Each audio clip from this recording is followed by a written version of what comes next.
오늘 사무엘상 29장의 말씀을 통하여 저와 우리 모두에게 보여주시는 하나님의 은혜를 함께 경험하는 시간 되길 예수님의 이름으로 축복합니다.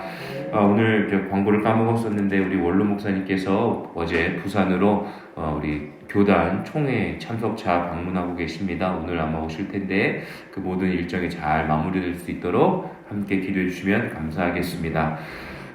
사무엘 상의 말씀은 사사시대 가운데에 악함에 치닫고 있는 이스라엘 백성들의 모습, 인간의 왕을 원했고 다른 지역, 다른 나라들처럼 인간을 다스리는 왕이 필요하다라는 외침 가운데에 하나님께서는 응답하셨고 사무엘을 택하셔서 그의 사사와 선지자 생활을 통하여 활동을 통하여서 하나님께서 택하셨던 사울 왕을 하나님께서 기름 부어 주셨습니다.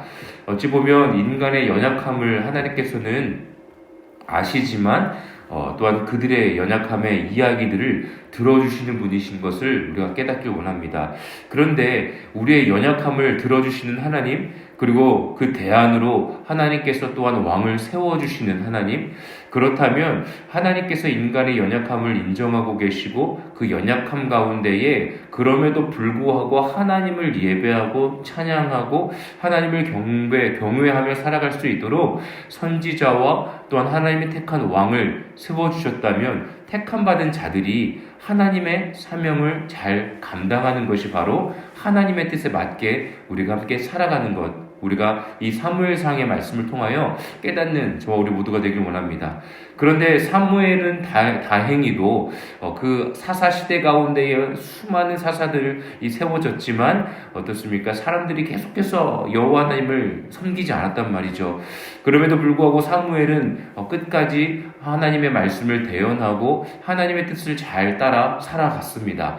그런데 사울왕, 하나님의 택함받은 사울왕은 인간의 죄성, 자신이 가지고 있었던 그 죄성 가운데에 어찌 보면 낮은 자존감, 그래서 다른 사람의 어떤 시선에 두려워하는 삶, 어떻게 보면 하나님께서 택하셨고 기름 부어주셨다라는 강하고 담대한 믿음을 가지고 왕권에서 하나님께 의지하고 하나님의 말씀하는 그 뜻에 따라서 살아갔다면 기름 부음 받은 왕으로서 아마 하나님께 귀하게 쓰임 받았을 것입니다. 그런데 하나님이 나를 택하셨다, 나를 왕으로 세워주셨다라는 강하고 담대한 믿음보다는 백성들의 눈치를 보고 주변국 블레셋의 눈치를 보고 하나님이 인도하시는 길로 나아가기보단 자신의 힘으로 삶을 살아가다 보니 그의 삶은 이제 하나님의 손에서 벗어나고 인간의 욕망의 끝을 향해 달려가고 있는 모습을 우리가 함께 확인하고 있습니다. 다윗은 어떻습니까? 사울이 하나님께 버림을 받고 그 다음에 택함 받은 자는 바로 다윗이었습니다. 이게 보시면은 계속해서 하나님은 사람들을 택하십니다. 제가 반복적으로 이야기하지만 아담과 하와를 택하셔서 에덴 동산을 맡기셨고 이제 너희들이 번성하고 또 하나님의 나라의 확장을 위하여서 너희가 잘 다스리라고 말씀하셨죠. 근데 죄로 말미암아 그들이 쫓김을 당하게 되어집니다. 즉 사명을 부여해 주셨음에도 불구하고 하나님께서 주신 그 은혜의 시간과 선물들이 있음에도 불구하고 죄로 우리가 선택하게 되어지죠. 그리고 하나님의 나라에 확장하는 데에 어떻습니까? 브레이크가 다 걸려버린 것이죠. 그럼에도 불구하고 계속해서 하나님은 인간을 택하십니다. 그리고 이스라엘 백성들도 택하시고 하나님의 형상을 회복하도록 기회를 주시고 계속 하나님의 나라의 확장을 위하여 사용하고 계시다는 것. 그래서 이제 다윗이 택함 받았습니다. 그런데 다윗이 도망자의 모습이잖아요. 도망자의 모습으로 지금 블레셋 적진에 들어가 있지 않습니까? 그리고 그 적진에서 1년 4개월이라는 시간 동안에 주변국을 약탈하면서 어찌 보면 하나님의 뜻 가운데에 합하지 못한 삶을 지금 살아가고 있습니다. 그리고 블레셋의 왕 아기스 왕 앞에서 어찌 보면 아주 성실하게 살아갑니다. 성실하게 살아가는데 이제 위기가 찾아온 것이죠. 어떤 위기입니까? 블레셋이 이스라엘을 공격하겠다는 거예요. 자신의 고향, 자신의 민족, 하나님께 택함받은 자신의 그 민족을 지금 치러 전쟁터에 나아가는데 너가 나와 함께 가야 한다라고 이야기한 것이죠. 어떻겠습니까? 다윗의 마음이 어떻겠습니까? 지금 이 29장 우리가 오늘 읽은 말씀을 보면 다윗의 얼굴이 하나도 변하지 않는 것 같습니다. 다윗은 당신과 함께 가겠습니다라고 하면서 따라갑니다. 그리고 또 이제 블레셋의 이제 군사들이 또 블레셋의 장군들이 아니 저 히브리인이랑 어떻게 우리가 지금 전쟁을 갑니까? 저 히브리인과 함께 어떻게 우리가 지금 이스라엘 백성 자기의 민족을 치러 같이 저 사람과 가게 되면 우리의 뒤를 칠 수 있는 위험성이 있습니다. 라고 다 반대합니다. 이제 다 반대하는 것이죠. 이 4절에 보면 이렇게 기록되어 있습니다. 블레셋 사람의 방백들이 그에게 노한지라 블레셋 방백들이 그에게 이르되 이 사람을 돌려보내어 왕이 그에게 정하신 그 처소로 가게 하소서. 그는 우리와 함께 싸움에 내려가지 못하리니 그가 전장에서 우리의 대적이 될까 하나이다. 그가 무엇으로 그 주와 다시 화합하리이까? 이 사람들의 머리로 하지 아니하겠나이까? 당연한 것 아니겠습니까? 다윗은요 그냥 어떤 장군이 아니었습니다. 사울 왕보다 더 뛰어난 업적을 가지고 있었고 사람들의 집중을 받았던 어떻게 보면 정말로 아주 수장이었죠. 그러니까 이제 블레셋 방백들 군사 장관들은 당연히 다윗과 함께 가는 것이 위험성이 느껴진 것이죠. 그랬을 때 다윗이 이렇게 반응합니다. 8절입니다.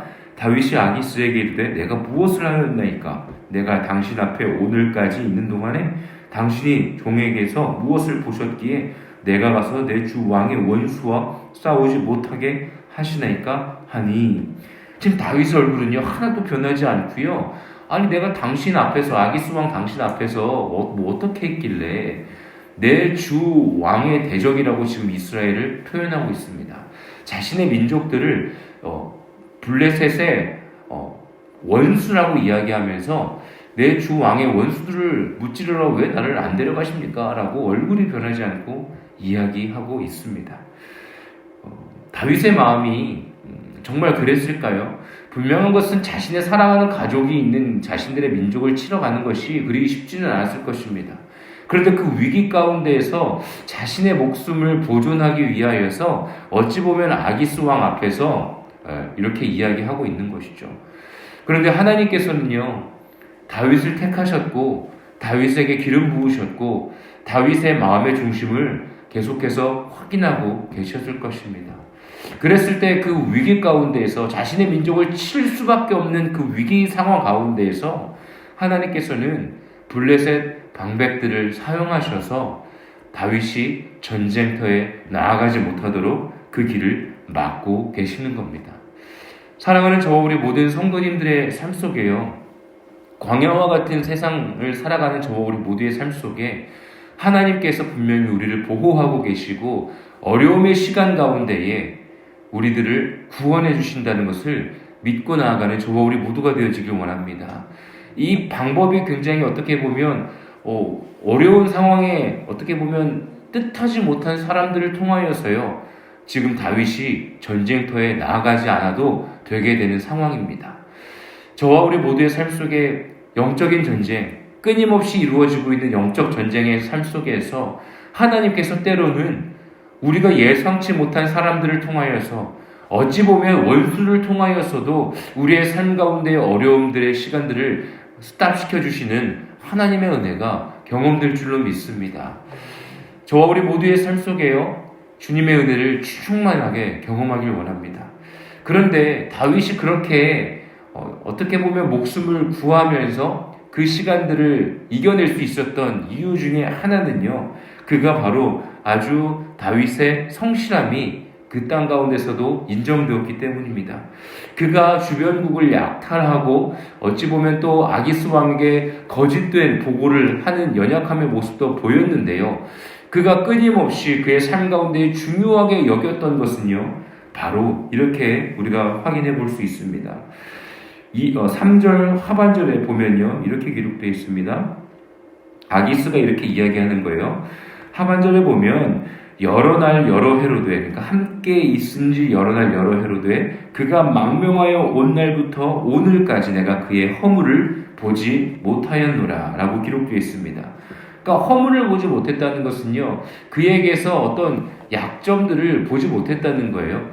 그의 삶이요, 아주 어떻게 보면 아주 규칙적이고 그리고 성실하고 그 아기스 왕이 보기에 뭐 부족함이 없는 삶을 그가 살아냈다는 것입니다. 그리고 또 이렇게 또 이야기합니다. 9절에 이렇게 이야기합니다.